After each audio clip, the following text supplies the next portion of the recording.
Becoming monetized on YouTube is the goal for every single new creator.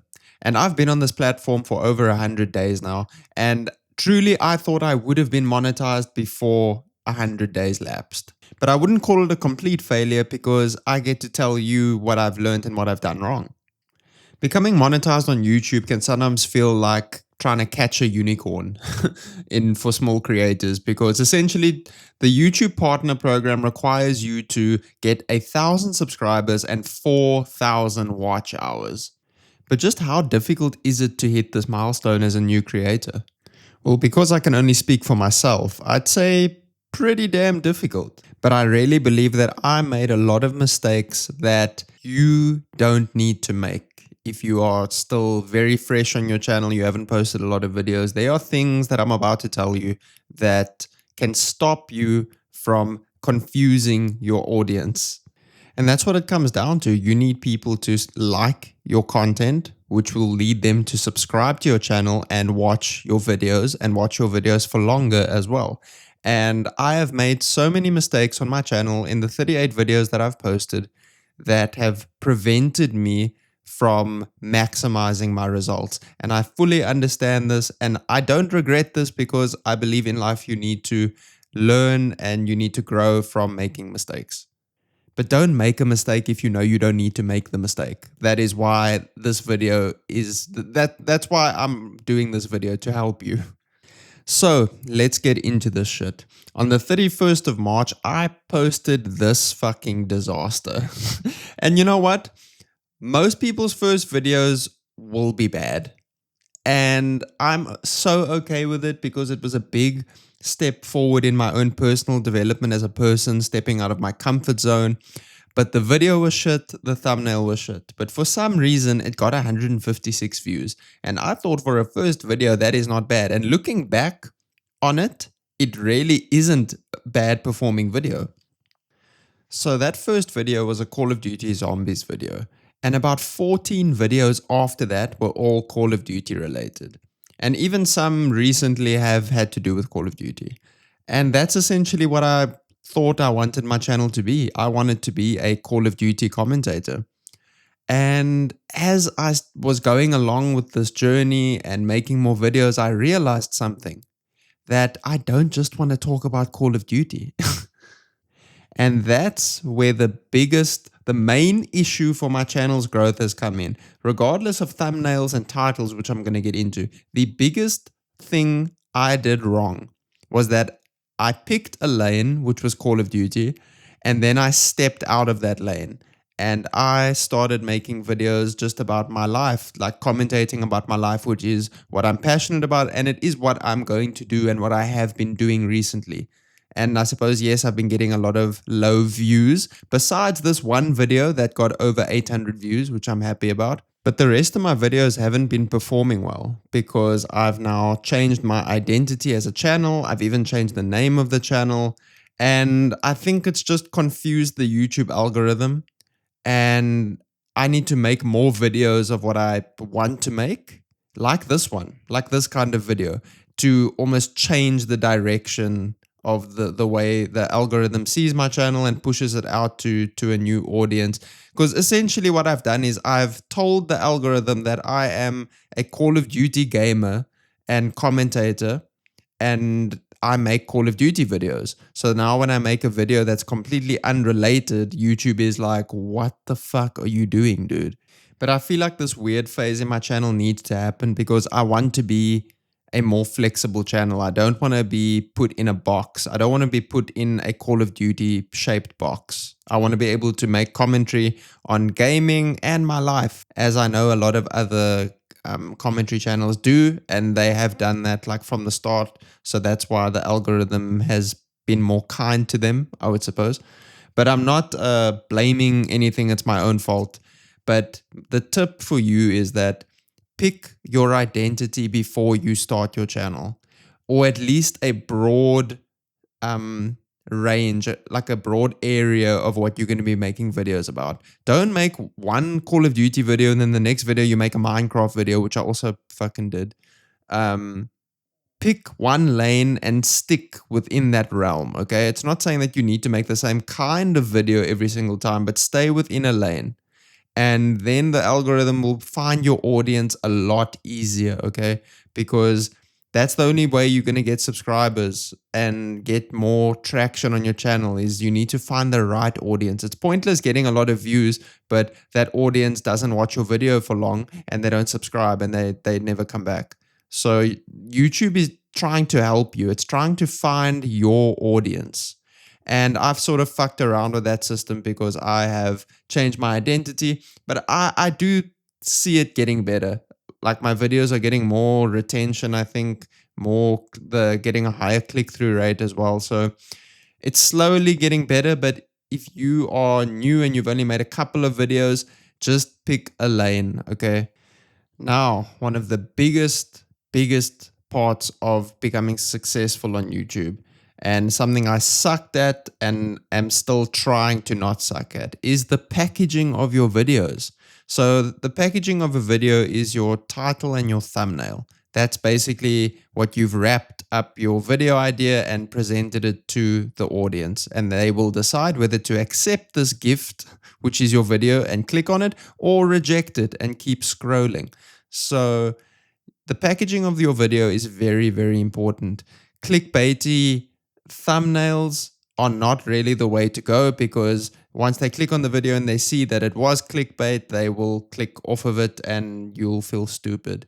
So I think the best way to package your videos, and look, I can only talk about how I do things, is that you need the thumbnail to complement the title, because I do it from my own experience. When I watch YouTube, my eyes always go to the thumbnail first before the title. I can't speak on behalf of anyone else if that's how you do things, but for me, I see the thumbnail first and then I see the title. So before you even think of, recording your video, you need to think of how are people going to see it on the platform? How would you see it? What would catch your eye that will make you watch this video?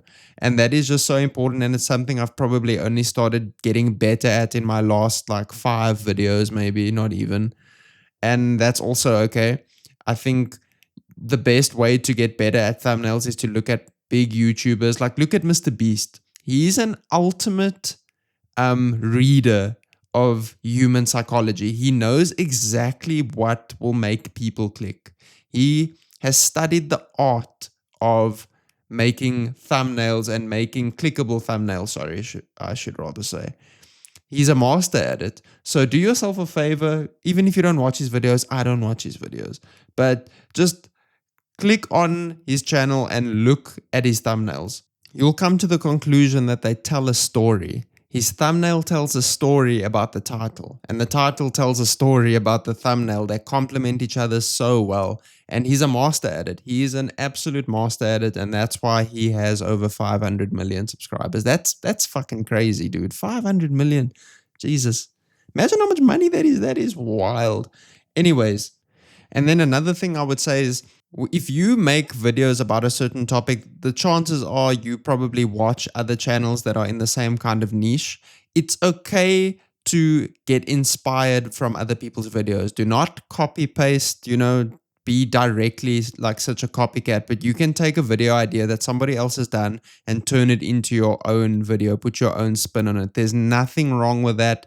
Being too original on YouTube, from what I've researched, is actually a bad idea, and those videos do not get pushed out with the algorithm. So you need to, especially if you're a small channel, don't be too original. You need to make videos that people have already made, but you need to make that idea your own, if that makes sense.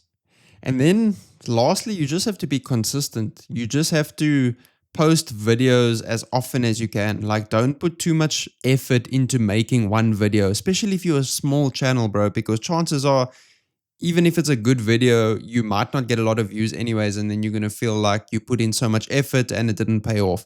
So when you get good ideas or you have an idea to make a video, just make the video and upload it and move on to the next one, okay? Because as a small channel, you need to fail as often as possible. I have failed 38 times already now. And this video, I released a video yesterday. I'm recording this the next day and I'm going to release it today. I'm not saying you need to make daily uploads. A lot of YouTubers are against it, but I really enjoy this and I want to get better at it. I am determined to become a better YouTuber. So that is why I'm okay with having a large library of YouTube videos in the future, because I want to fail as often as possible and I want to learn from every single failure, essentially. You need to be acquainted with videos not doing well. You need to almost expect it in a way. Not like be a doomer, but you just need to expect that this is going to take longer than what you originally thought. And you need to enjoy the process, enjoy the creative process, enjoy making a video and saying, oh, this thumbnail was better than the last one. I did better here. My editing was better. My voice clarity was better. My delivery was better. And then you move on to the next one and you try and do it again, try and be better again. And I know this is crazy that I'm talking like a motivational speaker, but I only have fucking 39 subscribers. But I just know, dude, I know what I'm learning currently and what I'm implementing in my videos will pay off eventually. Like, for instance, one of the biggest problems that I have, if I look at my YouTube analytics, is my audience retention. A lot of people dip off like within the first minute, and that's something that I need to work on. I need to work on retention and giving my audience, my viewers, a reason to stick around.